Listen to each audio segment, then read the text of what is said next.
So welcome to the 23rd meeting UK-Palestine. My name is Lama Khouri. I am joining you from it's important to acknowledge, the unceded land of the Lenape Nation, which is also known as New York. I'm also joining you as a steering committee member and one of the co-founders of the Palestine Global Mental Health Network.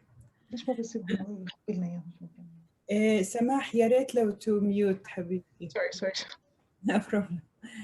If I could ask, actually, if you're not muted, if you could mute, I'd be grateful. Thank you. So I want to take a minute to tell you about the Palestine Global Mental Health Network. We are Palestinian mental health professionals dispersed throughout the globe, and we launched the network as an entity to unite us regardless of our location. And our goal is to promote the ideals of mental well-being, liberation, dignity, and social justice for peoples and societies throughout the planet, with particular attention to Palestine. And as you know, this UK-Palestine was launched, organized, and all the power is behind the cafe is with UK-Palestine Mental Health Network. And, you know, gratefully, there are so many networks now, you know, USA-Palestine, which has been phenomenal. There's South Africa, Belgium, France, and we're still growing. Now, in the context of UK-Palestine, it's in the last, you know, more than a year now, UK-Palestine became sort of a refuge, oh God, look where my mind is, the Palestinian. It became sort of a refuge, perhaps for all of us, Palestinians and non-Palestinians. It's an oasis in a space ravaged by illness, isolation, and constant state of erasure, fear, and silencing. We come here and see that we Palestinians are not forgotten, that our truth is being told, and that dozens want to come and know the truth about our reality. Through this acknowledgement, we are empowered to stand tall and remain steadfast in our resistance to the violence of colonialism. So now I will introduce our outstanding speakers who are taking time, I must say, from a very busy schedule. It's Ramadan in addition to that, and late at night there. So thank you so much for being with us here. So we have Sahar Francis and Samah Jaber. Sahar is the director of the Ramallah-based Ad-Damir Prisoner Support and Human Rights Association. And by the way, Ad-Damir means the conscience, probably you know that. In Arabic, it means the conscience. Ad-Damir is a Palestinian NGO providing legal and advocacy support to Palestinian political prisoners in Israeli and Palestinian prisons. She joined the association in 1998, first as a human rights lawyer and then as head of the legal unit. Sahar specializes in issues of Palestinian political prisoners and has extensive experience litigating in the Israeli Supreme Court and Israeli military court system. Sahar worked on other human rights issues in the Society of St. Ives in Jerusalem. Also in 1997, she worked at Badil Refugee Rights Center. Dr. Samah Jaber, whom most of you know, is the head of mental health unit in the Palestinian Ministry of Health and a clinical assistant professor at George Washington University. She is an experienced psychiatrist and psychotherapist practicing in the public and the private sector within Palestine. She's a human rights activist and a writer with a demonstrated history of working in mental health services. She is skilled in CBT, cognitive behavioral therapy, mindfulness, clinical research, and clinical provision. Dr. Samah is a graduate from the School of Medicine at Al-Quds University and has pursued advanced training in psychiatry and child psychotherapy in France, England, and Palestine. And I should add that I am proud to say that Samah is also a co-founder of the Palestine Mental Health Network and a member of the steering committee. So, and let me make sure Sahar is there. I can't see her right now, but you know, we thought that it will be kind of a question and answer session. Hopefully it'll be more engaging like the other UK-Palestine. And I thought maybe the first question could go to Sahar to tell us about administrative detention and how Israel uses it to oppress the Palestinian and really destroy society and individual. Hello, Lama, and thank you very much for Cafe Palestine for this opportunity. I'm so delighted to join you today and to discuss the issue of the administrative detention, this harsh imprisonment actually that is really amounting to psychological torture, I would say, against Palestinian detainees. And it's affecting not just the detainee himself, but the whole family at the end of the day. So the policy of administrative detention, the Israeli occupation took from the British security regulations of 1945 that was imposed on Palestine under the mandate. And it's basically enabling any military governor to issue a warrant arrest against any individual claiming that he's a threat to the security based, of course, on secret information.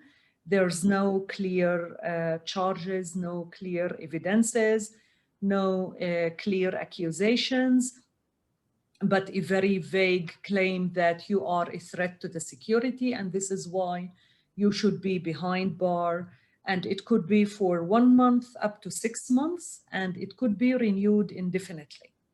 And this is the most problematic thing in administrative detention, the uncertainty of the time limit that you can spend in one time in detention. You enter and you will never know when you would be released. And the detention could be renewed sometimes like in the last day of the order. And this is what makes it very pressuring on the detainee and on his family, because every 6 months, every 4 months, they wait till the end. They expect that he would be released and then the new order will come.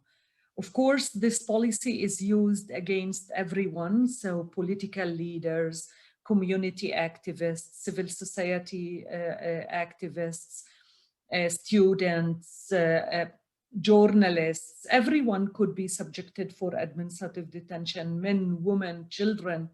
Currently, there's 2 children under administrative detention. One of them, Amal Nakhli, is 17 years old, that was arrested twice actually in 2020. First, he was charged with throwing stones a couple of months after he had a surgery in the lungs to get a cancer from the lungs, and he suffers from a myasthenia gravis problem, and it really, like, the Israeli occupation forces didn't like made much attention to the fact that he's not healthy in the corona time, where his disease could be really a very serious threat to his life if he got any infection by any virus. And still 2 months after the release from the first process under conditions, he was released till the end of the trial under conditions, they came and arrested him and sent him for 6 months administrative detention. So human rights defenders could be subjected for administrative detention. Currently, Khitam Saafin, the director of the Women Working Union Committees, is under administrative detention. Her administrative detention was issued first for 6 months and then reduced for 4 months, to be renewed, reduced for 4 months and then to be renewed again for 4 months. They reduced it again for 3 months, but no guarantee that she would be released by the end of this order, and her detention could be renewed. And in the court session, where, you know, the military orders of administrative detention would be reviewed by the military court, just the military judge can review the secret information. We as lawyers, we are not allowed to see these files. In the case of Khitam, the judge in both orders confirmed that all her activity is related to the activities related to her work in the society as a feminist, as an active in a women organization, and so on. So they are admitting basically that she has nothing to do with violence or incitement or any kind of other illegal activity. So currently there's 440 administrative detainees. Basically, they are held in 3 prisons, and their conditions are very similar to the other detainees because they are not separate. They are held in the same prisons, in the same sections, actually. They are also not separated anymore in their own sections because basically they should get special treatment as administrative detainees when it comes for family visits, for food, for clothing, and so on. But since 2 decades, actually, if not more, they are not privileged anymore, and they are living in the same sections with the other prisoners, so they are subjected to the same restrictions. Currently, there's no family visits at all. It was all canceled because of the COVID situation. I'll stop here. You know, one question that I'd like to ask you is, how does administrative detention fit in the international law? Okay, so basically in the 4th Geneva Convention, Article 78, it's allowing the fact the occupiers actually to arrest someone and send him for very limited detention if there's a very like huge threat to the security, but then it should be really restricted in the time and limited for very, very serious special cases. And this is what Israel is actually violating systematically because they are not limiting it for short time. Some people can spend 2 years, 3 years, or 5 years. The longest administrative detention period for a Palestinian detainee was 8 continuous years. There are several cases where people are released and rearrested, and they would spend like around 10 years or more, but not continuously. So actually, Israel is not abiding its policy to the international humanitarian law standards. You know, I mean, I can't say I'm an expert in administrative detention, not at all, but what I've, you know, through time, I mean, you hear these reports of, first of all, how difficult it is for a lawyer to do her job. You know, like yeah, can you talk about that a little bit? It's very depressing, very, you know, it's really because the lawyer here is totally blind. Like sometimes the detainee can guess, like, especially when he's investigated before the detention and they face him with some information or details or questions, but there's no enough evidences to present it to the court. So it's all in the secret file. And me as a lawyer, I don't have access at all. So imagine you have to defend someone without knowing nothing. And how difficult it becomes when we are talking about a child, 16 years old. What you can imagine that this boy or girl did in such a way that can threaten the security in a level that really they can justify arresting under administrative detention. It's one of the most difficult cases that you can follow as a lawyer. Mm-hmm. Yeah, I mean, one of the reports again, I'm not sure how to look, I don't know where I read this, but it says they would tell, you know, the Israeli authorities would say, we have evidence against you, it's secret, we can't show you, but there is evidence. So, I mean, that's basically, that's what you're saying. You know, we have evidence, but you can't see it, you know, so you go on the blind. Yeah, but in some cases as well, this is just rumors or intelligence information that has no basis on reality.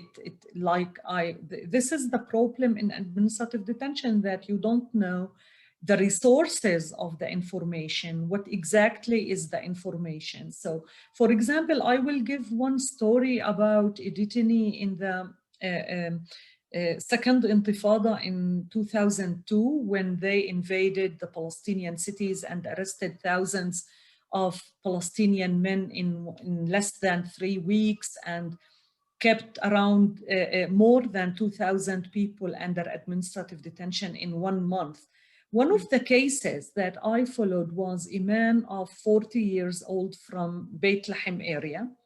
After a year in administrative detention, one of the judges in the review calls me to the desk, and he's asking me, whispering, "Do you know if your client suffers from a psychological problem?" And I went to the guy, I asked him, "Did you ever get any treatment?" And he said, "Yes, I was in Beit Lahem psychiatric hospital before." And what I discovered, that in the conversation when he was detained with the tens of people from Beit Lahem, when he reached Ofer prison, the Russian doctor who interviewed him to do the medical check in the first, when any detainee arrested, a medical check should be done. I don't know what was the conversation between them and how he understood that the guy has intention to commit suicide, and he wrote in the Hebrew report that he's going to do a bombing. Oh, wow. And this was the reason for this guy to spend more than 1 year under administrative detention. No one of the judges before bothered to dig into this information, this report, this reason for the administrative detention. Tens of other cases could end in the same way, where really there's no real base for the administrative detention and you don't know how to fight it. You know, it's in 2 weeks, it's Al-Nakba, the memory of Al-Nakba. And, you know, I feel often maybe all policies are like that, but it's a psychological warfare from Al-Nakba, even before Al-Nakba. It's a psychological warfare. And I was wondering if Samah could share with us what she feels. Sahar, what's the psychological impact on the people you see from administrative detention? And I think, Samah, you want us to show a video first before we do before speaking? Yeah, I think that would be a good idea to show the video. And I'm sorry I couldn't hear everything Sahar said because I had a disconnection in my internet, but I got an idea about what she was talking about. Thank you, Samah. Her discourse anyway. Yeah, brilliant, Graham. Thank you, Graham.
يا خاضر ارفع راسك يا خاضر يا بطل بالاسر يا بطل بالاسر بصمودك تنتصر بصمودك تنتصر انف السجن بنكسر انف السجن بنكسر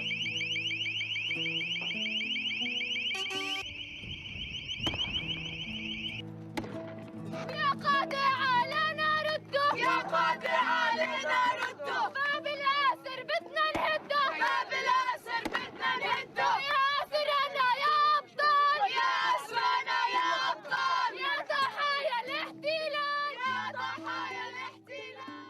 Man shall not live by bread alone. July 2015. Our president told us that if we have to choose between bread and democracy, we choose bread. However, the baker, Khadr Adnan, thinks and behaves otherwise, exemplifying the principle that man shall not live by bread alone.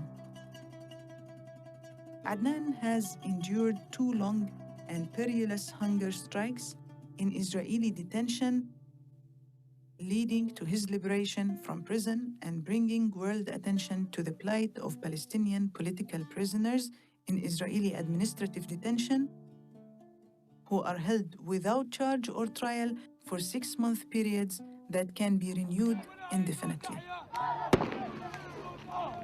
Bobby Sands in Ireland died at 63 days of hunger strike. Now, Khadr Adnan is standing up for his dignity, for his freedom, for the freedom and dignity of all Palestinians. أما الاعتقال الإداري هو يعني الآن أنا ضربت هذا الإضراب ضد الاعتقال الإداري. الإضراب الثاني يعني كانت يعني الاعتقال الإداري هو قانون بريطاني بيسمح لضابط المنطقة، ضابط الأمن الإسرائيلي، بتمديد الاعتقال الأسير الفلسطيني مرة تلو المرة، كل شهرين أو كل 3 أو كل 4 أو كل 6 أشهر، ممكن تمتد فترة اعتقال إداري ل5 6 7 سنوات. عشان هيك يعني كان إضراب الطعام وضع حد لمعاناة الأسير الفلسطيني في الاعتقال الإداري، ويعني وسحق عظم الأسير الفلسطيني في الاعتقالات المتكررة. يعني أنا مثلا هذه المرة العاشرة في سجون الاحتلال خلال فترة وجيزة نسبيا من عمري، وأنا عمري الآن ما تجاوزش 37 سنة. لما نتكلم عن همجية الاعتقال، طريقة استخدام درع بشري، كان صبحيات جاي سائق يأخذ أبوي سوق الخضار المركزي، أبوي بيشتري سوق الخضار، استخدموه كدرع بشري ودفعوه للدار بينهم، هم هون وهو هون والدار هون. الدرع البشري هو لا بروح فيها أول شيء، وهذا إشي محرم دوليا. كمان إرهاب أطفالي صغار وأمي وأبوي مشحبرين وحاملين سلاح. بعد ذلك كمان أساءوا المعاملة في التحقيق، كان تحقيق قاسي جدا. مثلا سبوا وشتموا لعرض الشرف، يعني استخدموا غبار أحدهم حطوا على شاربي، عملوا شغلات كثير يعني أساءت، يعني مما دفعني للإضراب بسرعة. وأنا كنت مفكر حقيقة قبل إضراب الطعام ب 2011-2012 إني أضرب على الطعام. الإضراب الأول كان في امتناع عن الكلام مع المحققين، فيش كلام، امتناع عن الطعام. ولكن في اليوم 43 وافقت على الفحص الطبي أو 43، لكن على يد مؤسسة خارج مصلحة السجون. الإضراب وقبلت الجلوكوز على اليوم 55. كان مقابل ذلك حكيت مع أهلي تلفونيا وخرجت على مستشفى مدني، وكمان اتصلت حكيت إيش وزاروني أهلي.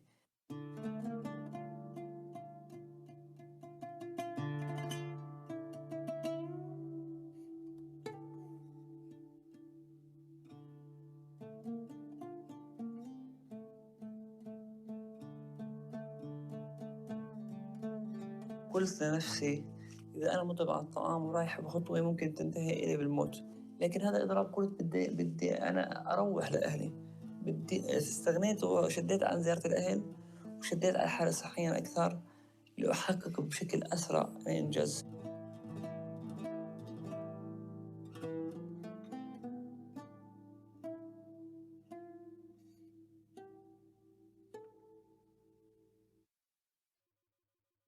هذا الشيء بناء يعني مش يعني بدي أمن عليكم أنا يعني ولا أحملكم جميلي، في مثال العبارة هاي.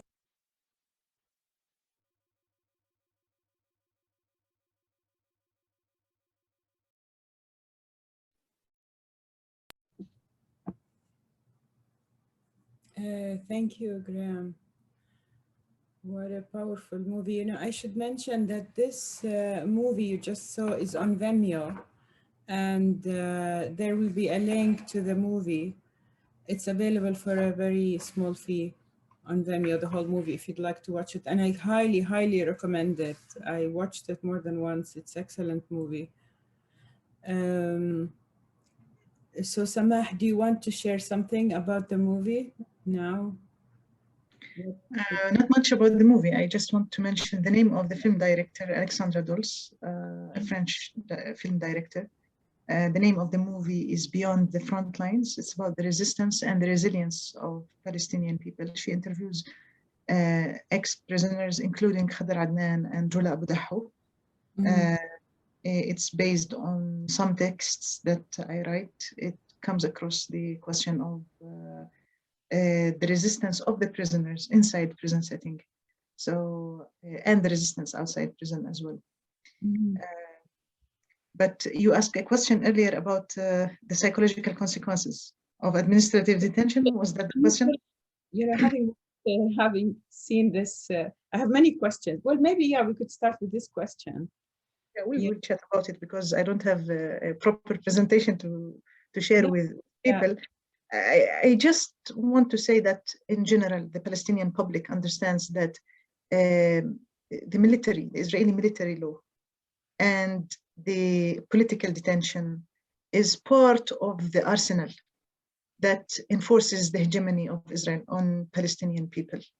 And political detention aims to harm not only the individuals that go to prison and to hide many of them who are influential people and activists behind the scenes of the community, to silence them and to keep them in oblivion.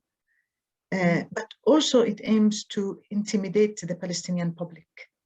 When we know that the prison is out there for anyone who wants to voice his opinion, for anyone who wants to protest, the cost is huge on the individual and on the family of those who get detained. And we know that this is a problem that touches 20% of the Palestinian people. It is so prevalent. Not a single Palestinian home did not experience this at a certain point in their lifetime under occupation. It is so prevalent, and it is a damaging experience, especially when it takes place during adolescence, because it's a very sensitive period in the life of an individual.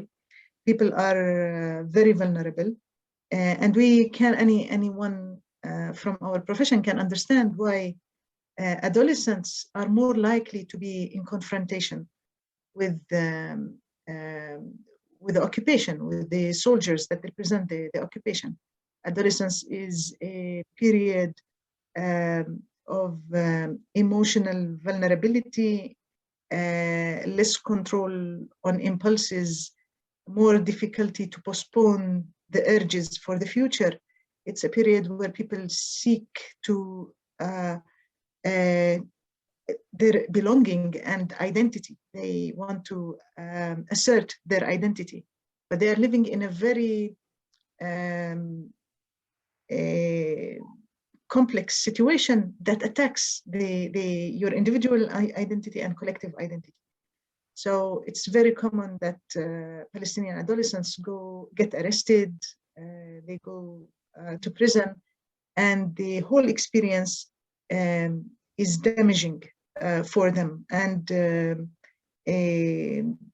from the moment they are arrested in the middle of the night, it is scary for their siblings. It is disempowering for their parents. They go to prison. There they are interrogated. They are told that their brothers, their classmates, their comrades, their friends informed about them. They come out of this experience distrusting others.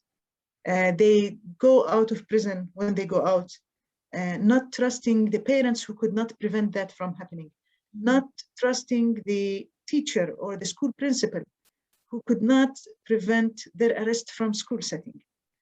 So those are a few scattered ideas about this experience and its impact. I think it's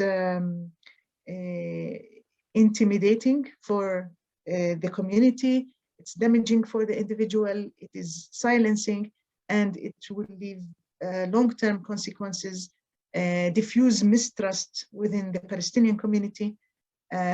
And the aim of it is to disempower the Palestinians and force the Israeli hegemony on them.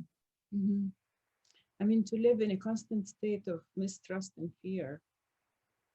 You know, Yeah. even for us Palestinians who live abroad, we know we're measured by a different yardstick. You know, I mean, just like, I mean, well, I'll share a very, I mean, of course, nothing to compare, but now I'm applying for a green card. When I was applying for a green card, I had to erase everything on Palestine. You know, once you say Palestine, you never know what reason you'll be detained. I mean, of course, it's nothing to compare. But as you were sharing, I was thinking about the interrogation techniques that they go through. And maybe this question is for Sahar about what are the interrogation techniques they used? You had a conference a couple of weeks ago, and one of the detainees talked about the lie detection test. So I don't know, Sahar, if you could share a bit about that, about the type of interrogation techniques they use for an administrative detention. Like administrative detainees would get through the interrogation before being sent to administrative detention.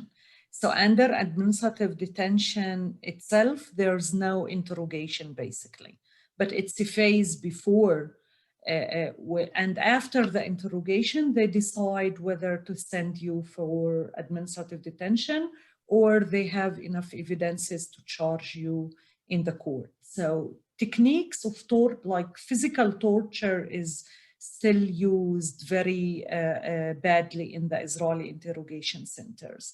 In the last couple of years, especially in the mid of 2019, Damir reported more than 25 harsh cases of severe torture that, at least in one case of Samir Arbid, the detainee was hospitalized after 48 hours in a very critical health conditions. He almost died out of the torture. It includes beatings all over the body, shaking, tying in very painful positions, the banana position, and slapping and humiliation, intimidation, bad wording, as Khader was describing, insult and body search, especially against women, where they do it like strip search and very degrading treatment. And it could also be psychological torture by using sleep deprivation, isolation for all like long period. You would be in solitary confinement, alone in your cell, lots of threatening and actually arresting your family members, especially your mother, your wife, your daughter, the woman in the family, and by this putting psychological pressure on the detainee, threatening that they will rape or sexually harass the woman in detention, where they usually don't arrest them, like they keep them for a couple of hours, but this is the psychological pressure they put on the detainee himself. So there's lots of different techniques that they use under interrogation actually. But the element of the the uncertainty of the period that you can spend in administrative detention, this is the psychological torture that is caused for the detainee and for his family. And maybe allow me to give one story that reflects what could be the impact on the family. For example, one of our colleagues, he's a human rights defender working in Al-Haq. In previous years, he was arrested and he was held for more than 2 years in administrative detention. When he was arrested, his daughter was just 3 months old. When he was released, the poor girl didn't recognize him because she never visited him in prison. And the first night she was crying the whole night. She refused to allow him to sleep with her and with her mother in the same room, because for her he was a stranger. Who's this man that's suddenly coming and he wants to stay at home? So, and there's hundreds of other stories that you can tell about the impact of such detention on the detainee himself and on his family, especially on the children. Thank you, Sahar. Samah, you talked on the impact of administrative detention on children. I wonder if you have seen also adults in your practice who have gone through administrative detention and what impact it had on them. Yeah, I think this, in general, I see ex-prisoners, whether they were in administrative detention or not, men and women. And I think the consequences are gendered. There are different consequences for men and women who spend time in Israeli prison. And it depends on the characteristics of this person before they go to prison, the ideology they had before, the experiences they go through in prison time. I think the one specific thing about administrative detention in comparison to other kinds of imprisonment is the uncertainty. They don't know. Often people are told at the last minute that there is a renewal of their administrative detention. After raising hope, sometimes they expect family members to be waiting for them and so on. So it can be very frustrating and crushing psychologically for them to have this experience. And even people, they don't know, they are, usually there is a lot of gaslighting. They don't know for what reasons they are in prison. There is a lot of ambiguity that generates a lot of mistrust in their associates. Usually they are told that there are secret files that legitimize their detention. So the experience can be very tough. And we saw more and more individuals like Khadr Adnan who fight their battle alone. When we compare the recent hunger strikes among Palestinian prisoners, political prisoners, to the past, in the past there were collective hunger strikes. Now we see more and more individuals who fight for their own plight. Sometimes there are echoes outside the prison that support them, and sometimes there aren't any. I think that to choose this very painful method of resistance, the hunger strike, and not to find enough solidarity and support within the prison or outside the prison, at a political level or at a popular level, is a very devastating experience. We saw in the video the experience of Khadr Adnan. I think it's usually stemmed from a lot of anger in reaction to personal humiliation that people go through, and a severe sense of injustice that they try to object to and protest to. But some people, not everyone had a successful experience in their hunger strike like Khadr Adnan. Some people finished their hunger strike without achieving any political gains, and with serious neurological and psychiatric consequences and physical consequences later on in their life, like deafness, like blindness, so like a cognitive impairment. So the personal price is huge, and I think it is mandatory that there should be echoes to support and to augment the efforts of these of people who go on hunger strike, whether we're talking about individuals or a group of people. And I want to say one or two things about hunger strike.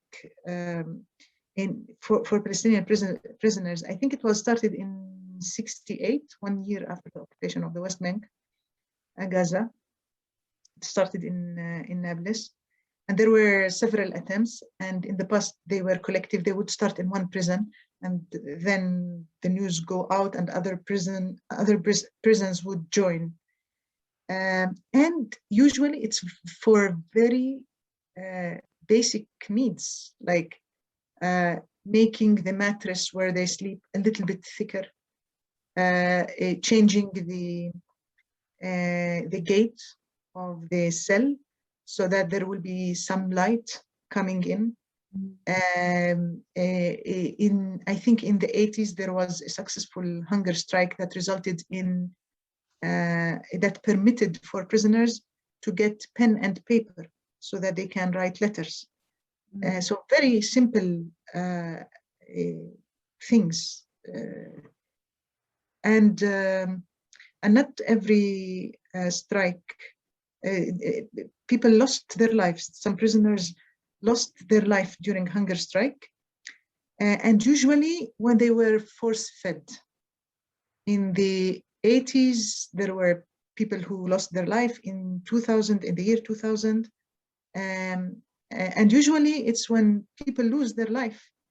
Like in the 80s, I think 3 people lost their life in one strike, and in the year 2005, people lost their life, and there were more echoes, and that created more popular solidarity. And those are the few strikes that resulted in some achievements. And sometimes the achievement was to change the administration of the prison, but in a few years the administration would change, bringing some right-winged individuals to that post, and the little changes that were achieved by the strike would be withdrawn by the new administration. So it's one of the most difficult forms of resistance. People fight against their instincts to make their voice heard and to communicate their feeling of injustice to a wider community. I mean, psychologically, what do you think happened? Is it because there's no other choice? You know, what happens that someone would go, what would motivate someone to choose hunger strike? I think when people have no other choice. I think it's when people feel helpless and there is nothing within their agency but their body and their choice to eat and or not to eat. I think it's a radical way, a very radical way to express their agency. When everything around them wants to eliminate their agency. And I think it's the cost, the risk is very, very high, and not everyone can go through this kind of resistance. Yeah, especially when it's done individually. And then, like when one individual decides to go to the end in their opposition to the prison administration. Yeah, sorry. And in a way, it's a sense of control. When you have such uncertainty, it's the one thing you have control over. Okay. Yeah. I wonder for you, Sahar, what has been Ad-Damir's experience with hunger strike? Is it mostly, you know, what has your been experience with it among the people you represent? Actually, as an organization following the Palestinian prisoners case since like late 1991, we get to follow several hunger strikes in these years, whether collective or individual hunger strikes. So there is a difference actually between the collective hunger strikes, which were all about like demanding basic rights for them as a collective movement inside the prison authority. And as Dr. Samah mentioned, it started as early as the occupation, actually. It could be but I think it should be highlighted that without the use of the hunger strike, the Palestinian prisoners movement wouldn't be able to guarantee basic rights inside the Israeli prisons. So, and it doesn't mean that the prisoners immediately jump to the hunger strike. No, the prisoners movement are fully aware about the danger, the difficulties, and the consequences of this experience. So mostly they would start with other forms of resistance, not obeying the counting of them, for example. The disobedience inside the prison for the orders. And then they will start by sending meals like 3 times a day or 3 times a week. All other forms of resistance till they reach really a very closed door where they have nothing but to use their own bodies in order to succeed to guarantee some of these rights. And this is how that was the history all these years. And as Dr. Samah mentioned, some of the detainees were killed by the forced feeding. Maybe later we will talk more about the force feeding policy and the laws related to this policy. But the individual hunger strike actually was very rare. In 1998, actually, one administrative female detainee, Aitafi Alayan, used the individual hunger strike, and it was for around 41 days in order to resist her administrative detention. While in that time, all the administrative detainees were using other ways to struggle against the policy that included boycotting the military court sessions for several months, but they never experienced a hunger strike, actually, not even a collective hunger strike. They were joining the other prisoners in hunger strikes for the demands on the daily rights. Actually, the main campaign against administrative detention were launched by the detainees themselves and their families and supporters, activists, Palestinians, Israelis, and international activists was the Open Doors campaign against administrative detention. And it was in 1997, 98, where actually they succeeded in putting pressure by pressuring the public opinion against administrative detention to reduce the number of the administrative detainees. But unfortunately, it wasn't ever causing to totally abolish the use of the administrative detention. So at the end of 99, actually, there were 4 administrative detainees. When the second intifada started in 2000, the number jumped again to be 40 and 100, and it was increasing. Till actually in 2011, Khadir Adnan was the first administrative detainee to go back to use a hunger strike as an way of resistance. But as he mentioned, when he was arrested in 2011 and humiliated a lot in the first day, this is what pushed him, because like less than 2 months before his arrest, there was a collective hunger strike against the policy of solitary confinement inside the prisons. So also it was inspiring Khadir Adnan to go for his individual hunger strike. So I would say it's not an easy, it's a very, very harsh experience. The problem with the hunger strike, with the individual hunger strike, that it developed in a way that today we can easily, like we can see detainees reaching 100 days or 90 days, and it's too long. And this affects as well the solidarity with them. And this affects how we can mobilize. And this is why today we don't get the much attention from the public, even inside Palestine. in supporting the individual administrative detainees in hunger strike, like the attention that we gathered in the first time when Khadr in 2011, he was then represented by Damir. Me, myself, I visited him under the hunger strike in his 60-day, and it was really very special experience to follow a detainee on a hunger strike where you have this terrible fear that you can lose him any moment, especially after the first 30 days. But I think the experience was a bit different from what we started in 2011.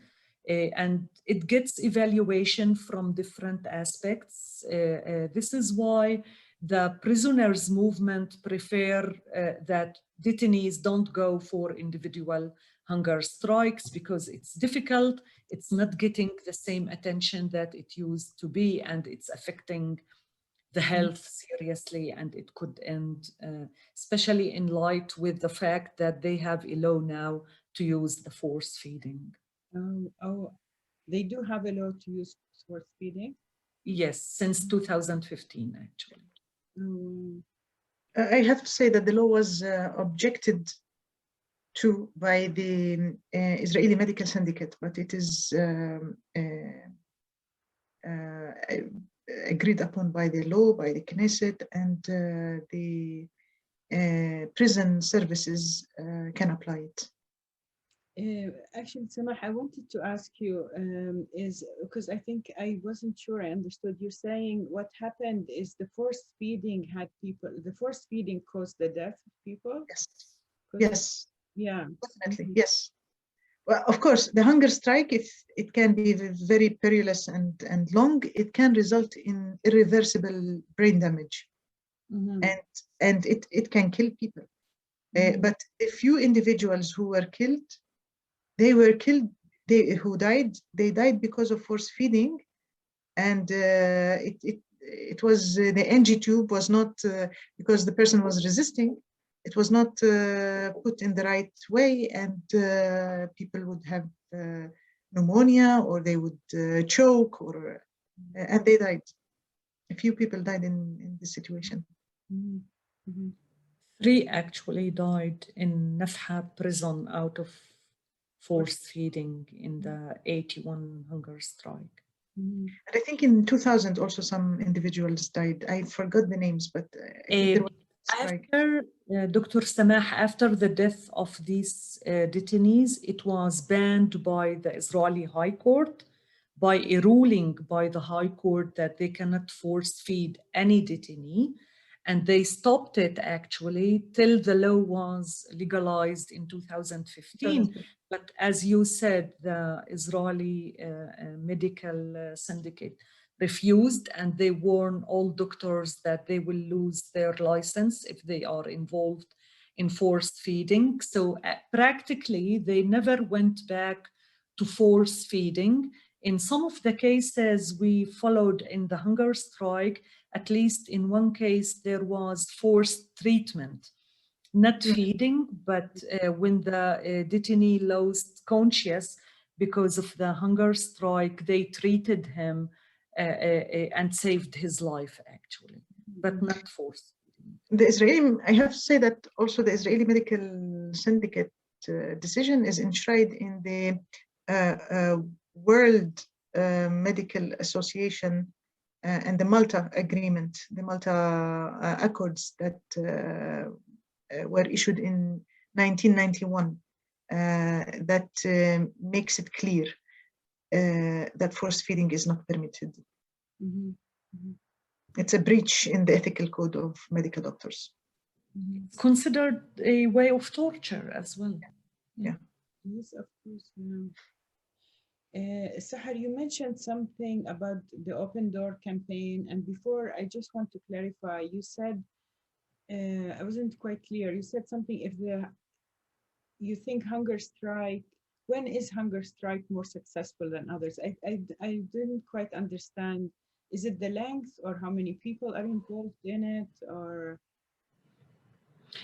So it's a bit complicated. It depends. If, like, for example, in 2004, the hunger strike was a collective one, demanding to improve rights again inside the prison. One of the demands was to guarantee phone calls for their families. Unfortunately, it was a total unsuccessful hunger strike. It ended after 17 days, although it was collective, but the timing of the strike, Arafat was under siege in al-Muqata'a at those days. All the media attention and the diplomacy and all the support were toward Arafat. There was no campaign actually outside to support the prisoners in their hunger strike. And it was a disaster because it took them actually from 2004 up till 2012 till they managed to organize as a movement and to go to use a hunger strike policy again to demand their daily rights inside the prison as a collective. But then in 2012, the strategy was a bit different. They elected 9 representatives for the movement that they are not from the leaders, the known leaders inside the prison. So for example, Marwan Barghouthi, as a prisoner leader, wasn't part of this committee because the first thing in 2012 was that the Israelis went to Marwan to try to convince him, to pressure him to stop. And he said, I'm not representing them. And they were insisting that either you discuss with the nine members in the same time or not. No one individual member of the committee can discuss with the prison authorities alone. And actually, this hunger strike in 2012 came after the hunger strike, the first one of Khadr, after Hana Shalabi, after other individuals who succeeded actually. So it gained momentum and it got the public support that usually needed in order to make any hunger strike success. So in 2012 was successful, but actually a couple of years after, the prison authority started with new policies and they got they put more restrictions and the prisoners lost lots of the rights that they guaranteed back then. So even if it's an individual or a collective, it depends a lot about the political circumstances, about the timing, about how you do it. The individual hunger strikes caused the strikes, the collective and the individual to be more, to be longer, to take part for more, because before we were used for 30 days, 40 days maximum. Now it can reach 60 days, 70 days, and 90 days, as I said, and this is very difficult to guarantee public campaign and the support and to get attention for such a long time. Thank you, Sahar. Samah, I want to ask, you chose this particular section of the video of Khadr Adnan, and I'm wondering if you want to share more about it. There's a lot in what made you choose this particular video and what? No, because this is this part of the film is about this form of resistance. I see what you mean. Yeah, it's about. I think the film tackles different forms of resistance. It interviews different people, and each person talks about their way of resistance. So it's just a coincidence that there is something about hunger strike in this video. And I think the section that we saw also it puts this in comparison to the. I think it compares between the behavior of this individual, the prisoner who chose to go on hunger strike, in contrast with the position of some Palestinian leaders who declared after the results of the elections in 2006, when there was an international boycott for the results of the elections and for the elected representatives of Palestinians. So there was one declaration by the president who said, if we have to choose between bread and democracy, we choose bread. So I think it shows this contrast in the ideology of different Palestinians and how they react to the occupation. Yeah. Thank you very much for that. You know, I feel it's, well, it's 2:30 my time here. So I want to turn over to, thank you, Sahar and Samah. That was brilliant. Thank you for taking the time. I'm sure people have many more questions. Thank you. And I hope the questions are in the chat. I'm a little, let me see, I have trouble going up and down the chat. Let's see. Oh, here it is. Okay. So I don't see any questions so far. Well, perhaps I could ask while, oh, Martin has a question. Martin. Martin, go ahead. Thank you, Sahar and Samar. I'm really struck by what an empty and meaningless sham the legal procedures are, and you know, wondering about the lawyers and the judges who operate a system of this kind.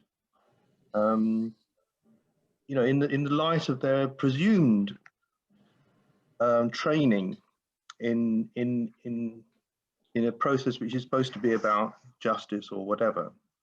I don't. It's extraordinary to me that this this system just reproduces itself. You know, that people who are trained in this way can justify the incarceration of community leaders and so forth.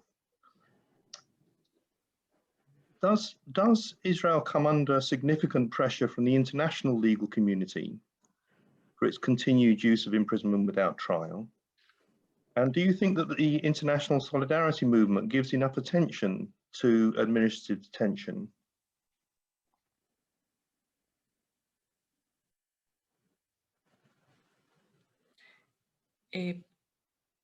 That's it, Martin? Yeah. Yeah.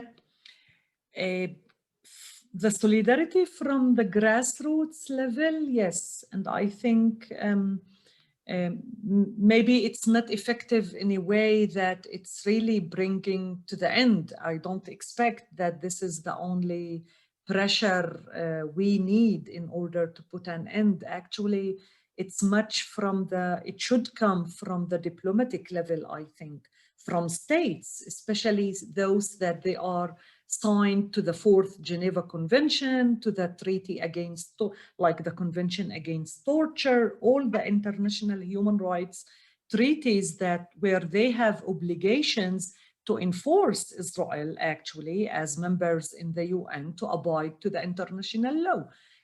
We, the people, maybe we can use other forms of like the PDS campaign and so on, also in solidarity with the Palestinian detainees.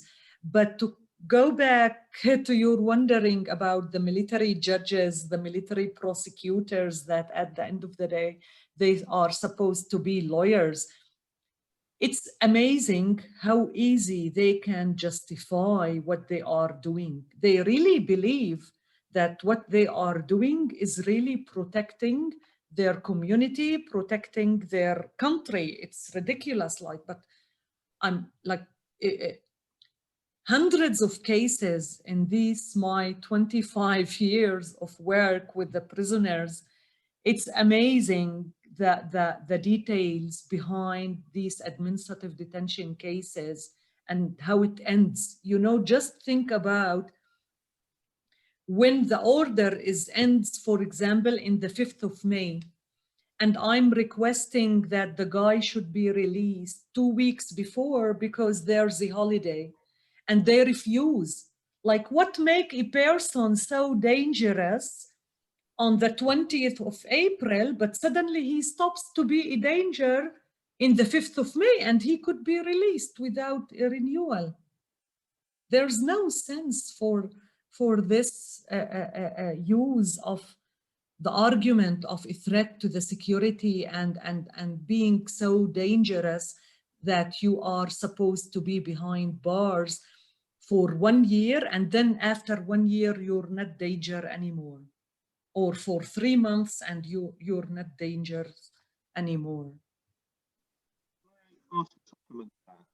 Do you think that when you say that the judges and prosecutors believe that they are defending their community and their nation, do you think that they believe that the individuals concerned need to be off the streets, need to be imprisoned? Or do you think that they, as Samar was describing, that they understand themselves to be part of a process of suppressing the whole Palestinian community? No, it's against the whole, because you know the campaigns of arrests usually happens in some circumstances. Like administrative detention is not just about individuals. For example, now if we were supposed to go really for election in the Palestinian territories, we would expect an increase in administrative detention numbers, because then Israel would do a mass arrest campaigns in order to lock down political leaders, activists in the different parties that they will prepare to the election. Administrative detention actually is increasing when there's more tension on the ground. So definitely it's about control. It's the easiest way because you don't have to prove the accusations against these individuals. So it's not about committing something, it's an expectation that you would be causing a threat. So it's always related to some occasion taking place. And often in an effort to manipulate Palestinian internal political circumstances. And for example, when there is elections for the representatives of universities, for the student council at universities, it's usually preceded or followed by administrative detention. And following the 2006 elections, there were administrative detentions for some of the elected people. It's utterly corrupt, isn't it? It's not, I mean, it's oppressive in all sorts of ways, but it's the complete corruption of a system purported to be a legal process. Thank you very much. That's the thing about military justice. It's an alternative to international justice that Israel has created to make believe that there is justice, but it's another tool to oppress and manipulate and impose the hegemony of the occupation on individuals. Maybe just to remind ourselves that international law is describing occupation as a very short, temporary situation, not a lasting situation. And this is the fact that Israel created, and by this they are violating international law by continuing this military occupation for decades. That is like, there's no answers in the international law for all what Israel is committing and violating. And this is why it should be discussed in a way that it should be dealt with as the whole occupation becomes illegal, because unfortunately occupation under international law by itself is not illegal, but what makes it illegal is the circumstances and the policies and the development of this. And this is what Israel actually is committing with the justice system, the military system, with the all the different aspects of this occupation becomes a kind of annexation at the end of the day.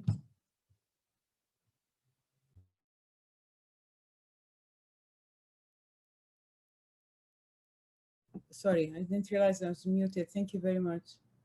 Sahar and Samah and Martin.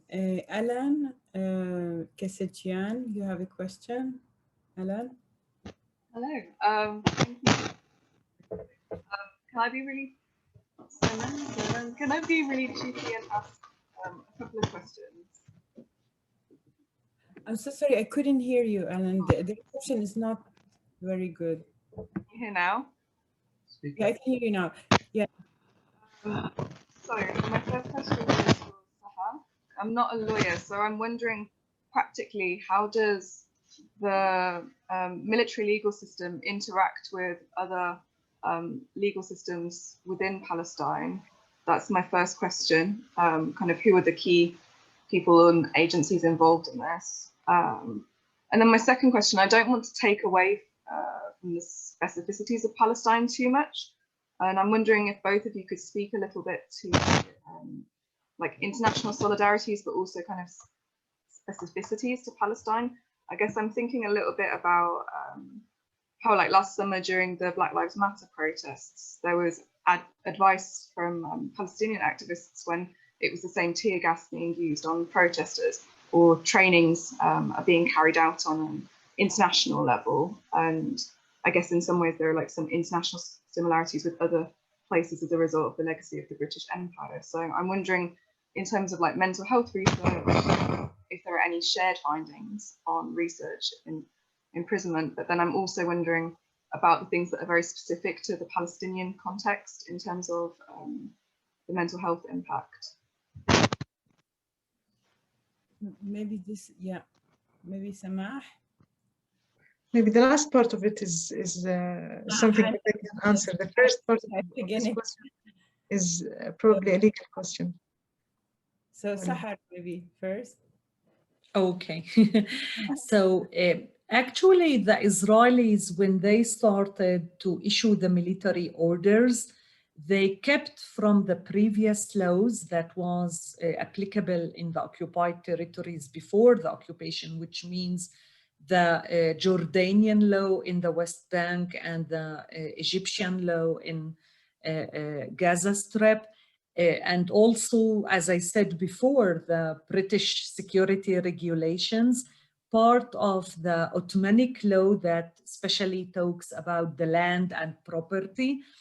Actually, they picked from the different other legal systems what fits their interest and what makes their occupation longer and can control and benefit from the natural resources, or to enable them to control the society more and more. Actually, they don't, after the establishment of the Palestinian, after the occupation, they totally paralyzed the Palestinian courts that were in the region. Like the only courts that were active all these years were the military courts, till the establishment of the Palestinian Authority and the division of the occupied territories, Area A, B, and C. Of course, the Palestinian Authority has jurisdiction on Area A. There's Palestinian courts in Area A dealing with all civil aspects, but not with security. Israel is still controlling the whole occupied territories from the point of security, which means if I'm living in Ramallah, in a Palestinian Area A city, and I commit an act that considered to be a security crime by the Israelis, the Palestinian Authority has no control. They can come arrest me from inside Ramallah and prosecute me in the military court.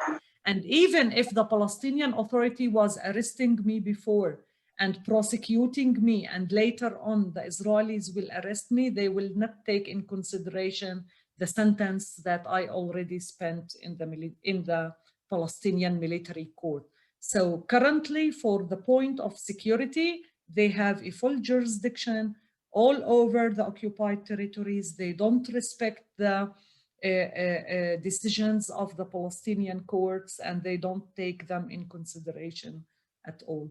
It's a bit it is a complicated justice system in the OPT because of all these layers of different systems that applicable in different areas. But this is in a simple way. I hope I answered your question. As for the other part of the question regarding the impact, the psychological, the mental health impact on people, I have to say that we lack epidemiological studies of ex-detainees in Palestine. But we have many observations through our clinical work. I see ex-detainees in my private clinic, but also at Médecins Sans Frontières, who focus their work with people who are victims of political violence. So many ex-prisoners go there to be treated.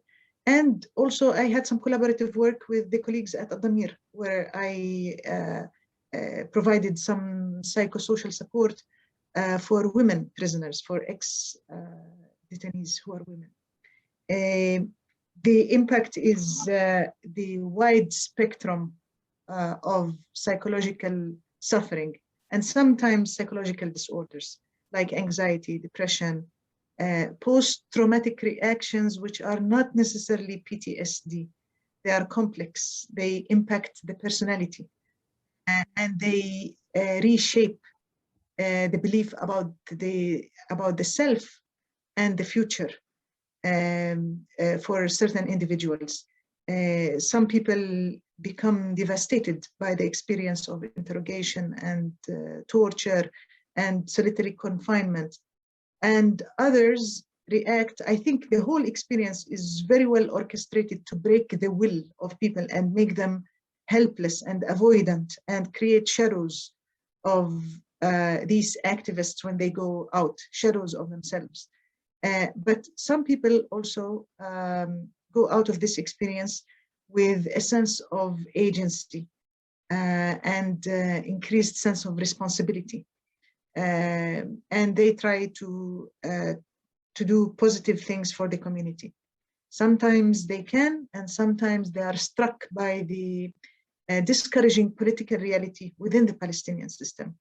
It's really difficult to categorize, to put these very rich and variant experiences of individuals into different categories and speak the language of official Western manuals when we describe their experience. But I have to say that the common conclusion from my work with some ex-detainees is first, we need to remember not to put them in a straitjacket when we talk about their heroism and forget about their the psychological pain and make it impossible for them to go and seek help for their psychological pain. So I think we should talk about the rehabilitation and the reintegration of ex-prisoners all the time and invite them to receive the psychosocial support that they need. We need also to take care of their family members, because sometimes, often in my practice, I see a family member who carries the symptoms, who carries the trauma. The big changes happen to the families. So we need to understand what happened to that family, how the family reshaped itself in the absence of the individual who went to prison. And is there a place for the person when he comes back? It's a work that requires a lot of thinking that can be contextualized in Palestine, and we need to take also into consideration the gender differences, because in general, I would say that a Palestinian man who comes out of prison is glorified and treated like a hero, while a Palestinian married woman who left her children behind when she was detained, when she comes back, okay, there is a sense of appreciation for her efforts, but also a subtext of blame because she failed her role as a mother. So we need to take also these gender differences into consideration.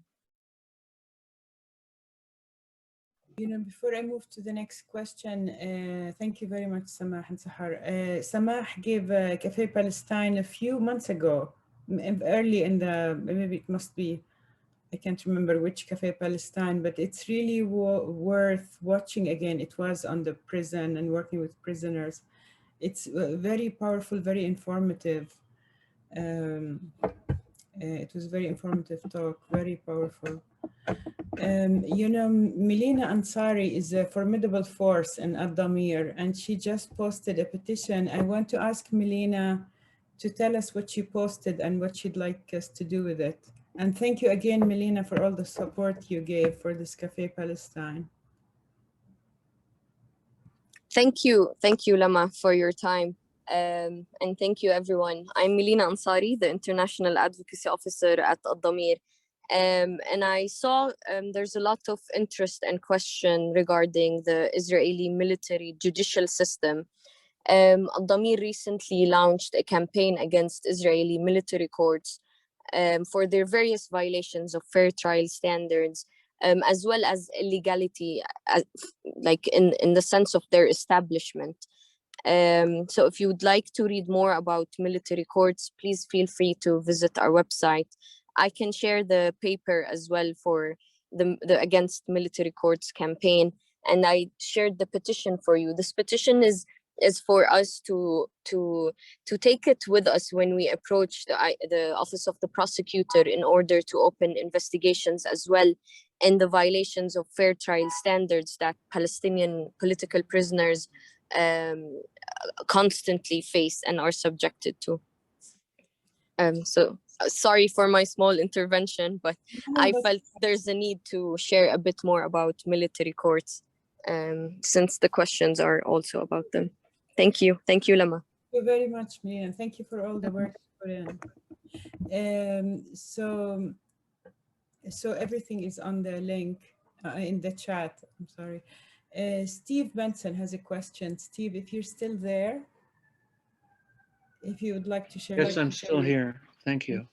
Well, my question is sort of framed in thinking about the efforts in administrative detention as one of the efforts of genocide, and an effort towards maximizing Israeli control of Palestinian territories and social life and into families and people. And so within that frame of my mind, I think that longer and more numerous detentions of these kinds would potentially be expected to lead to increased anger and anxiety and discontrol and ragey reactions by the former detainees and their communities. Dr. Samad just said that often people will be either a shadow of a human being or else be very thoughtful about their responsibility, which is wonderful to hear, because my expectation might be the sky's the limit when we find.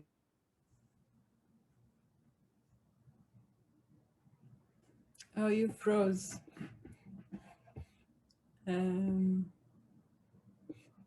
So Steve, you froze. Okay, let me send him a chat. People have spent a long time in solitary confinement in the United States. Am I frozen now? Yeah, my bad connection, I think. Yeah. My internet may not be so good. So that's the gist of my question, or you can read it in the chat if you like. Okay.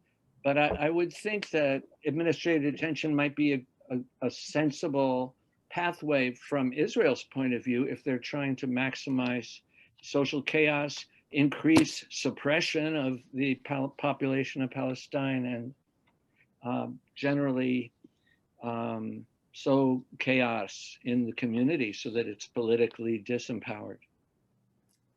Yeah, and I wondered if if those who know more have any reflections on that. I think that their methods manage to intimidate many people and impose helplessness on them. But there has always been some reactive, violent reactions to the violence of the occupation. And we can understand where this comes from. Sometimes people react dramatically because of their, in a post-traumatic way, sometimes, because of their previous experiences. They react very strongly. I would think so. Yeah. Sahar, do you have anything to add? No. No. No. Okay, we can move to the other question, which is, Chris, would you like to, if you're still there? Yeah, hi. Yeah, I'm still there. I'm actually, yeah, I've written it in the chat. So I hope that this question hasn't been asked yet, but sort of listening to stories about torture and hunger strike and force feeding, I wonder about the role of Israeli doctors and psychologists in these procedures and the treatments. Some of them, and I would say many of them, are part of the system. They are part of the prison service, prison medical services. And I think knowing the details of the interrogatory methods, we can understand that there are advisors. Sorry, let me just, we understand that there are mental health and medical advisors behind these methods of interrogation. And I think that this is a fact that even Israelis don't hide. If you know the documentary, The Green Prince, you see the shrink, the handler of the person the Palestinian prisoner who later on becomes a spy. His handler was a psychologist, and he assessed his psychological profile, and he knew the points of weakness of that guy, and he could advise on how to make that shift for that person from an activist and the son of a leader to a collaborator and an informant about the Palestinian leadership. And there are a few of Israeli doctors and mental health professionals, also very few people who stand against the occupation. They join human rights organizations, and they try to oppose and uncover the Israeli strategies, and they raise the question of the ethical responsibility of their profession. Thank you, Samah. There's a question for you also from which from let me see. I'm sorry, I'm a little so I can't find it. I mean, I hope I'm not rephrasing the question wrong, because I can't go back up. Oh, here it is. So Sarah, would you like to state your question yourself? We have about 2 minutes only to share before we... My question was to Samah, really to say, how do you support the women ex-detainees who come back and feel criticized by their own communities? Because that sounds like that it's the culture around them that needs help. I have to say that this applies for certain individuals, but not to everybody. And usually I assess to which extent this person integrates that criticism and they feel guilty about it. And if they don't integrate it, that's okay. There isn't much that needs to be done. And I have to say that in my work with a group of women, ex-detainees, at Adamir, they had a wonderful idea where ex-prisoners who did not have their ideology shaped by this whole experience and who were empowered by their families, by their husbands, they found in themselves the initiative to help others who had a different reaction from their families and from their communities. And I think it makes more sense when they are helped by people with the same living experience. So I know a few mature ex-prisoners, women ex-prisoners, who are aware of all the criticism from the community and what their ex-mates, their colleagues in prison went through, and they had the credibility to go, the credibility of people with the same experience to go and speak to the family members of those who are less supportive of the women, the ex-prisoner women. And I think there were also excellent suggestions by some of them where they speak, where they shed light in media about the experience of some women who were empowered and supported by their family and the society. Thank you. Thank you. Thank you very much, Samah. And thank you everyone who's been here.